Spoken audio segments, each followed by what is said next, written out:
Now, when business leaders talk about growth, the conversation, it often starts with numbers, revenue, customers, performance, etc. But sustainable progress usually begins with direction. Now, I'll share a perspective on how vision, goals, and values create alignment.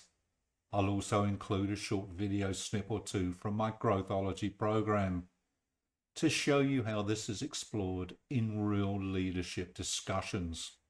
Now, without a shared sense of direction, a business can be busy, even productive, but not always aligned. People make decisions based on their own assumptions and priorities, compete for attention. But a clear vision provides context. It helps people understand not just what they're doing, but why it matters and where the organization is actually heading. And when that picture is shared, alignment becomes far easier. As a business owner or as a lead manager, you come up with your ideas as to where you want to take this business. I mean, it's your business.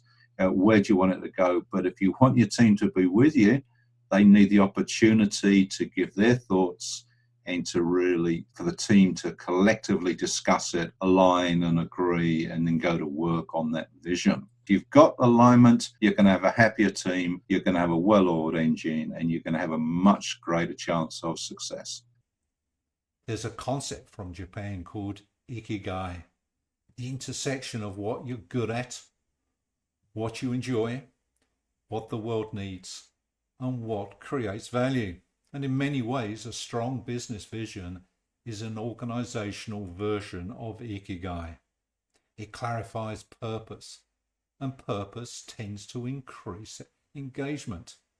And vision statements, hey, nicely hanging on the wall, they don't create alignment. Conversations do. You can write the most inspiring vision in the world, but if the team hasn't explored it together, it really changes behavior. Now, if vision provides direction, goals translate that into focus. And importantly, if done well, setting goals can provide milestone targets over the short, medium, and longer term for your business.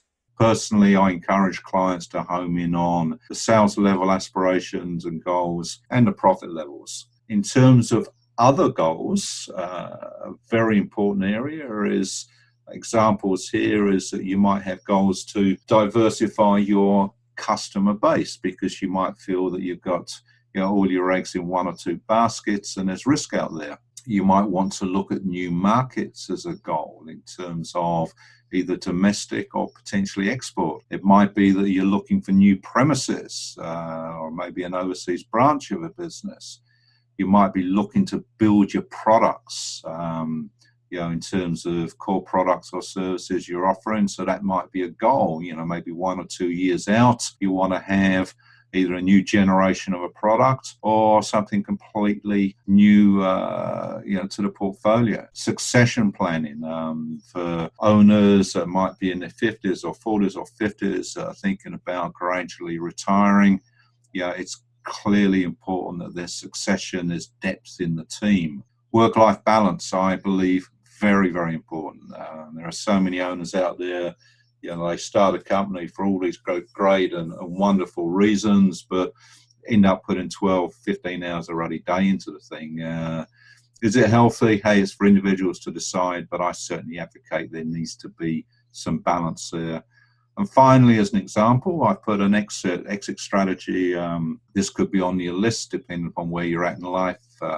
Some of my clients, some of their goals might be, hey, a goal is to build, say, for 5 years' time, the capability of the company to the stage where if I, as the owner, wish to have the option of exiting, to sell, to move on, my company is in a very, very good state. So a useful reflection point this week might be, is the direction of your business clear, not only to you, but to the people around you? Because when direction is shared, execution, it tends to become more consistent. And momentum, that builds naturally.